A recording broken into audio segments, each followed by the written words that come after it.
GM, and welcome to the walkthrough how to develop a project like that for Nil. We prepared a basic template that you can find in Nil DAO launchpad-lib repository. Let's clone it.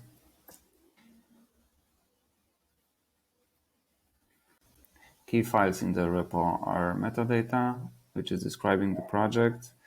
This metadata object would be filled with the data from the website. One parameter that has to be specified here is the ratio. It's not yet supported on the front end and is describing proportions of your art.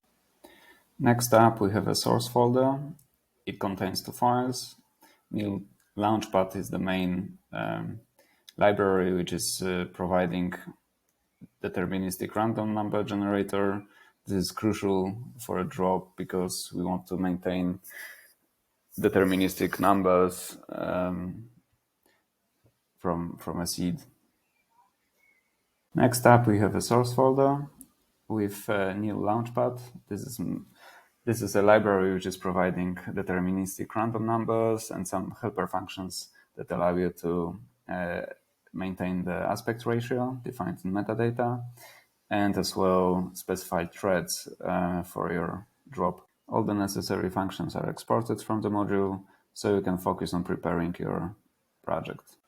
We import library as Nil, and this project is using processing.js, so you can see at the bottom rendering functions typical to the project like that. So now let's start the development server. So we change the folder, Launchpad, and we need to install all dependencies. And let's start the server.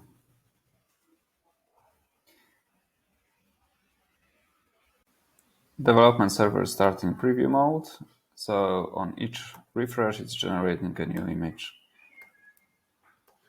Behind the scenes, it's randomizing a seed. But if you want to fix the seed, so to do some work on a fixed settings, you can generate a seed yourself and replace the parameter from a preview with a new seed. To do that, you can just copy the random seed function from the library to the console, set size to 64 characters, and it will generate a seed for you. And use it like that. New seed equals generated seed. And right now on each refresh, you still have the same image. In this preview project, we are generating some random threads from a fixed set of parameters. So for example, color, you can see that the background is just gray and yellow, and color of their lines can be blue, white, and green, I think. So let's see how it's coded. So threads are described by thread functions, which are taking random number as a parameter and return a set of values, fixed set of values, whatever we want. Here in that case, we have a background color and line color, which are defined as color names, and the random number allows us to specify a rarity of a thread.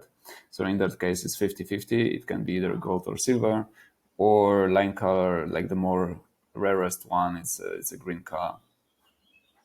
Some threads you would like to keep correlated, for example, colors, to be able to specify complementing colors or some other combination. To do that, you have to pass them together to the project by passing an array of names and array of functions, and in return you will get values, which you can later use in the rendering. To add a thread to the project, use add thread function, which takes a name as a parameter, which is later used to show the correct name in marketplaces and explorers, and the function which is generating the values that you need for a project. Once threads are added and we got the values, we can use them in the project. So here we are specifying weight, and here we are drawing using background color and the line color. You can use random numbers directly in the project without specifying any threads. It's just very important to use the Nil library because it's guaranteeing deterministic values based on the seed. Last important bit is to always include render metadata function because it's rendering all the metadata for compatibility with marketplaces. Once we are happy with the results, we build the project and it will produce two folders, dist and dist zipped. We care about this dist zipped because it contains project.zip file, which we can upload to the Launchpad. Once we have a project zipped, we upload to the sandbox just to see if everything is fine. As we can see, the results are rendering like in the preview. Looks like we are ready for the drop. So we go to the drop page, specify the name and the description. So this is exactly what is going to be replaced in the metadata file. We upload the zip file. Let's check if everything renders correctly.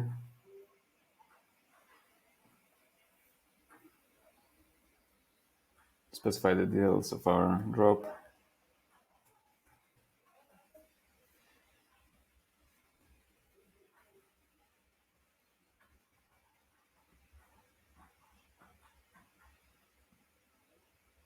And we are ready to deploy. And congratulations, your project is deployed and ready to be minted on Nil. Thanks for watching and wish you great drops. Bye.